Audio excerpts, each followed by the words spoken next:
Want to know how to add audio to your website in WordPress or WooCommerce? Well, no worries. In this video, I'm going to show you an easy step-by-step guide on how you can do it. It's super simple, so let's get right into it.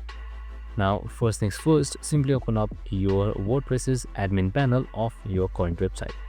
Now, once you've done that, make sure to head towards post or pages. The process is same. Now, just simply select an existing page or existing post. Now this should take you to a new page, so this should be your edit page right here. So right here you should see this post right here, so you can just simply type or select an empty text box, and then here you can see this plus icon. Just simply select it.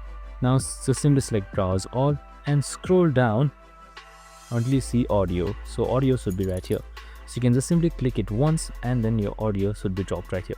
Now adding audio is super simple. You can just simply upload it from media library, as well as insert it from URL such as Spotify, SoundCloud, and so on. And that's it, super simple and easy. Once you've done that, just simply select save and then your changes would be saved. I hope this video helped.